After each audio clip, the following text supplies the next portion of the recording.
ఆత్మస్వరూపులందరికీ నమస్కారం.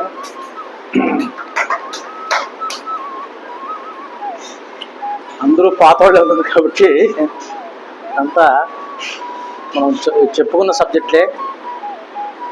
కానీ ధ్యానం యొక్క విశిష్టత ఏంటి? మనమందరూ ధ్యానం చేస్తున్నాము. ధ్యానం యొక్క విశిష్టత మనందరికీ తెలుసు. ధ్యానం మనకు సర్వత్రా సర్వవేళలా మనకు కాపాడుతూనే ఉంటుంది అనమాట. కాబట్టి ధ్యానం చేయడం వల్ల మనకు ఫస్ట్ స్ట్రెస్ తగ్గుతుంది. మనకు స్ట్రెస్ అనేది తగ్గుతుంది. మనోచాంచల్యత్వం అనేది తగ్గుతుంది. కాబట్టి మనమందరము ప్రతి ఒక్కరూ ధ్యానంలో వచ్చేవాళ్ళంతా ఏదో ఒక సమస్యతో బాధలతో వస్తారు. కానీ ఎప్పుడైతే ధ్యానం కంటిన్యూ చేస్తారో అప్పుడు ధ్యానం యొక్క విశిష్టత ఎవరైతే కంటిన్యూ చేస్తారో వాళ్ళకు మాత్రమే, ఒక రోజు 2 రోజులు చేసే వాళ్ళకు తెలీదు. ఎవరైతే కంటిన్యూగా చేస్తారో అప్పుడు వాళ్ళకు మనశ్శాంతి అనేది లభిస్తుంది. ఎప్పుడైతే మనశ్శాంతి లభిస్తుందో అప్పుడు దీంట్లో ఏదో ఉంది ఉంది ఉంది ఉంది అనే తాపత్రయం అనమాట. తాపత్రయం ఎప్పుడైతే ఆ తాపత్రయంలో పడినామో అప్పుడు మనము తెలుసుకోవడానికి ఆరాటపడతాం. ఓహో, మనము ఈ దేహము కాదు, ఏదో ఈ దేహాన్ని నడిపిస్తున్న చైతన్యం అవుతుంది. కాబట్టి ఆ చైతన్యాన్ని చేరటమే ధ్యానం. కాబట్టి ఈ ధ్యానం చేయటం వల్ల, ఎందుకంటే మనం చూస్తున్నాము ప్రతి ఒక్కరూ ఏవేవి ఎక్కడెక్కడి నుంచి వస్తున్నాయో అక్కడికి వెళ్ళిపోతున్నాయి. ఇప్పుడు మనం సముద్రం ఉంది, సముద్రంలో నురగలు వస్తాయి. దాన్ని ఏమంటున్నాము? నురగలు అంటున్నాము. కానీ అది నీళ్ళే. అవి సముద్రం అనేది మహా గొప్ప నీటి యొక్క పెద్ద ప్రదేశం. ఆ ప్రదేశాన్ని ఏమంటున్నాము? సముద్రము అంటున్నాము. అదే దాంట్లో కలిసేదాన్ని ఏమంటున్నాము? నది అంటున్నాము. కానీ దాంట్లో ఏర్పడే వర్షం చినుకల వల్ల ఏర్పడే ఆ గుడ్డలు ఏమంటున్నాము? గుడ్డ అంటున్నాము. కానీ అవన్నీ సమసిపోతే ఏమవుతుంది? నీళ్ళే. అదంతా సముద్రం. కాబట్టి ఇలా వచ్చేసి మనము ఈ దేహాన్ని నడిపిస్తున్న ఆత్మలమే. కానీ ఈ దేహానికి వేరే వేరే పేర్లు ఉన్నాయి. ఏమి?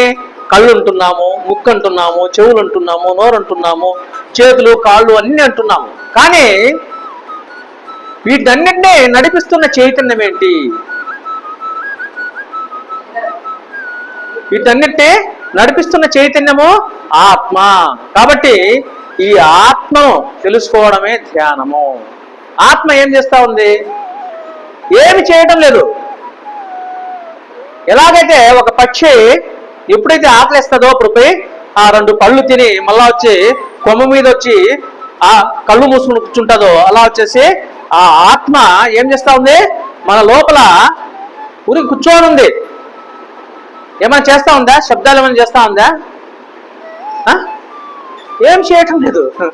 కానీ ఎప్పుడైతే మనము మన నిజ స్థితిని తెలుసుకోవాలంటే అది ఎలాగైతే మనలో ఎటువంటి వాంఛలు, ఎటువంటి కోరికలు లేకుండా ఈ అవయవాలన్నింటినీ పనిచేయిస్తా ఉందో, అలా వచ్చేసి మనము ఈ అవయవాలన్నింటినీ కట్టుపెట్టి అంతర్గతంలోకి ప్రయాణించాలి. అప్పుడే ఆ సత్యాన్ని తెలుసుకోగలుగుతాం.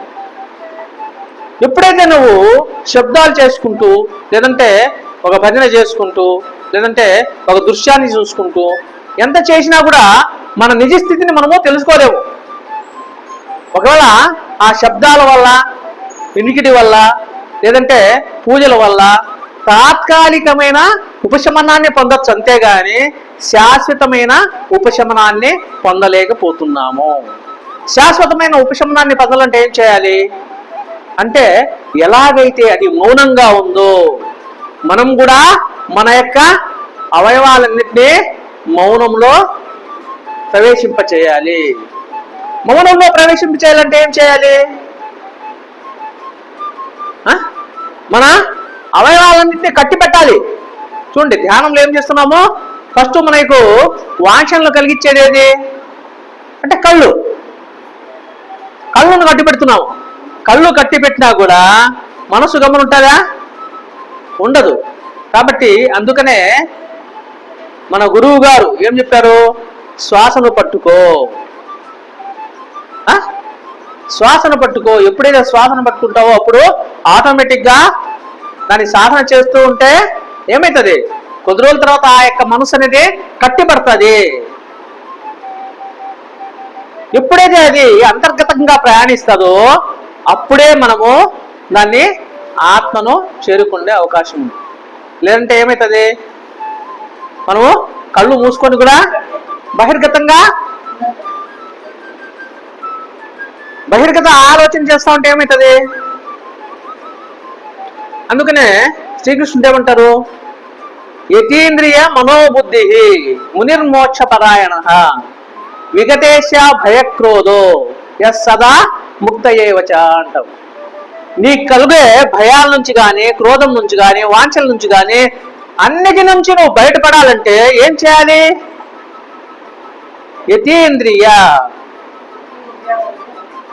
యతీంద్రియ అంటే పంచ జ్ఞానేంద్రియాల వల్ల కలిగించే మనోవాంఛలు. పంచ కర్మేంద్రియాలు ఏంటివి? పనిచేసేటివే ఇవి. వీటన్నిటిగా అవే నిర్ణయాలు తీసుకోదేవి, నిర్ణయించేదేవి జ్ఞానేంద్రియాలు, పనిచేసేటివే కర్మేంద్రియాలు. కాబట్టి ఈ రెండిటి పనిలే అరికట్టాలి. అరికట్టాలంటే ఏం చేయాలి? చూడు, కళ్ళు చూస్తుంది, మనసు ఏం చేస్తుంది? దాన్ని వాంఛిస్తుంది. అప్పుడు ఈ అవయవాలు ఏం చేస్తాయి? పనిచేస్తాయి. కాబట్టి ఇవి మంచి పని చేయొచ్చు, చెడు పని చేయొచ్చు. మంచి పని చేస్తే మంచి కర్మలు, చెడు పని చేస్తే చెడు కర్మలు. ఈ రెండిటి వల్ల మనకేమొస్తాయి? ఆ కర్మకు నిబద్ధతగా మనం జీవించాల్సిందే, మళ్ళీ జన్మ ఎత్తాల్సిందే. కానీ మనస్సు అనేది ఇంద్రియం కాదు. దాన్ని అరకట్టాలంటే ఏం చేయాలి? మనం పదిట్టు కూడా కట్టుబెట్టినా కూడా అది పనిచేస్తూ ఉంటుంది. దాన్ని అరికట్టాలంటే ఏం చేయాలి?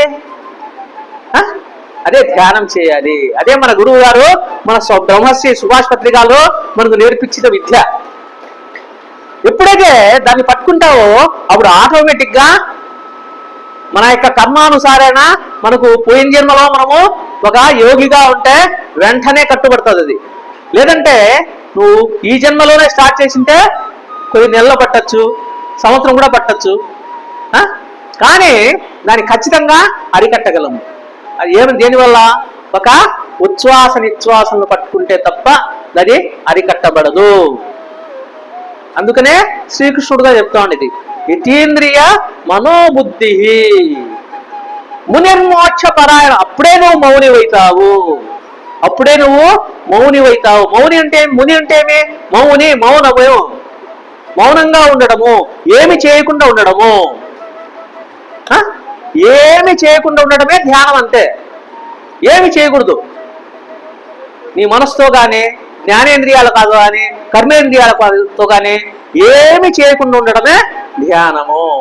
కాబట్టి ఆ లోపలున్న ఆత్మ ఏం చేస్తా ఉంది? ఏం చేయడం లేదు అది, కానీ పని చేస్తా ఉండేదంతా ఏది? ఇవే మధ్యలో వచ్చిన మనస్సే, ఈ ఇంద్రియాలే పని చేపిస్తున్నాయి. కాబట్టి ఎక్కడెక్కడి నుంచి వచ్చేటివన్నీ అక్కడ కలిసిపోతున్నాయి.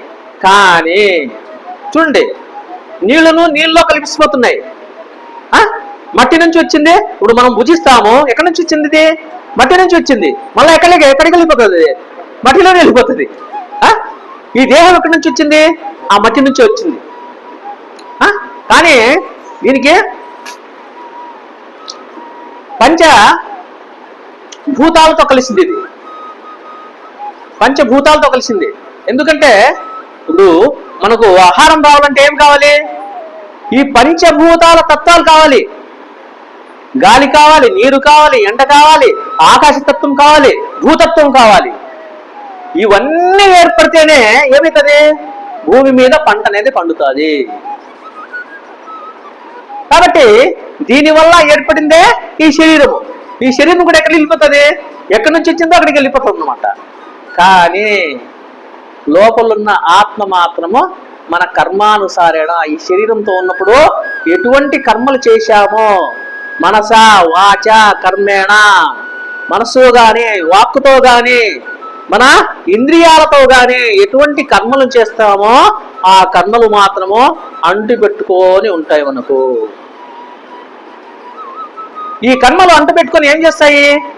మళ్ళా మనము ఆ కర్మానుసారమైన జన్మలు తీసుకున్నప్పుడు మనలో అరులుగా ఉంటాయి ఇవన్నీ కర్మలు. ప్రారంధ కర్మ, సంచిత్త కర్మ, ఇప్పుడు మనం చేసే కర్మ, అగామి కర్మ, ఈ మూడు అంటి పెట్టుకొని ఉంటాయి. అందువల్లే మనకు కూర్చుంటానే ధ్యానం కుదురుతుందా? కుదరదు. ఎట్లా కుదురుతుంది?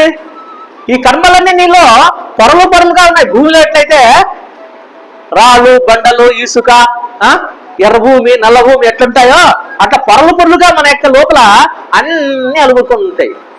నువ్వు ధ్యానం కూర్చుంటాను ఎట్లా నువ్వు ఏకాగ్రతలు చేరగలుగుతావు? ఇంత మూట కట్టుకొని ఇవన్నీ మూట కట్టుకొని నేను వెంటనే నాకు కుదరలేదు యాటి నుంచి కుదురుతుంది నీకు? ఇవన్నీ పరిసమాప్తం కావాలి కదా. సమాప్తం కావాలంటే ఏం చేయాలి? ధ్యానం అధికంగా చేయాలి. చేస్తేనే ఇవన్నీ ఒకటి ఎలాగైతే ఐసును ఫ్రిడ్జ్ నుంచి పక్కన పెట్టేస్తామో అప్పుడు ఏమైతుంది? సన్నగా కరుగుతుంది అనమాట. ఒకే గురి కరిగిపోతుందా? వెంటనే కరుగుతుందా మేడం? చెప్పండి మీరు. మన అందరింట్లో ఈ ఫ్రిడ్జ్ ఉంది, ఒక ఐస్ ముక్క తెచ్చాము, ఇక్కడ పెట్టాము, వెంటనే కరిగిపోతుంది అది. చాలా టైం పడుతుంది అనమాట. అట్లా వచ్చేసి మన లోపల ఈ యొక్క కర్మలన్నీ పొరలుగా అరుముకొని ఉన్నాయన్నమాట. అంతా వెంటనే కరిగిపోతుందా? దాని నుంచి కరిగిపోతుంది. కాబట్టి ఎప్పుడైతే మనకు ధ్యానం కుదరతో అప్పుడు ఇంకా టైం పెంచాలన్నమాట. ఇంకా టైం పెంచాలి. అప్పుడే అవి కరుగుతాయి. ఒక్కొక్కటి కరుగుతావు అన్నప్పుడు మనకు కొద్దిగా మనశ్శాంతి అనేది ఏర్పడుతుంది. వెంటనే మనం ధ్యానంలో ఇన్ని రోజులు చేస్తున్నాను, 20 ఏళ్ళ నుంచి చేస్తున్నాను, ఇంకా నేను ఆ స్వామి మాదిరి మంత్రాలు యంత్రాలు తంత్రాలు చూపెట్టడం లేదనుకుంటాం. అవన్నీ అవసరం లేదు మనకు. దానివల్ల ఏమవుతుంది? మనము సంపాదించిన సంపద అంతా అంటే ఈ జ్ఞాన సంపద, ఈ ఆత్మ సంపద అంతా కరిగిపోతుంది అంతే. కాబట్టి మనము ఇక్కడ ఏమి చేయకూడదు. అందుకనే మనస వాచ కర్మేణ. నువ్వు మనసుతో అనుకున్నా కూడా అదే కర్మే. వాక్కుతో చెడు వాక్కులు మాట్లాడినా అది కర్మే.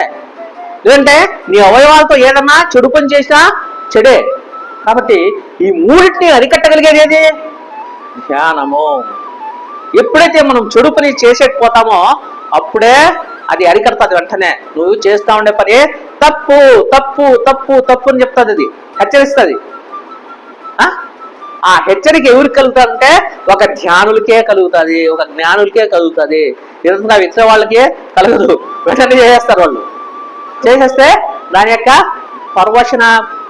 పరవశనం ఏముంటది? వెంటనే జరుగుతుంది. అంటే రాబోయే జీవితాల్లో కూడా జరుగుతుంది వాళ్ళకి. ఎందుకంటే ఇప్పుడే దండి కర్మలు చేస్తుంటాము. ఈ కర్మలన్నీ ఒక జన్మలో పోతాయా? పోవు. లాస్ట్ సత్య వరకు కూడా ఏదో కోరికతో సత్తాము.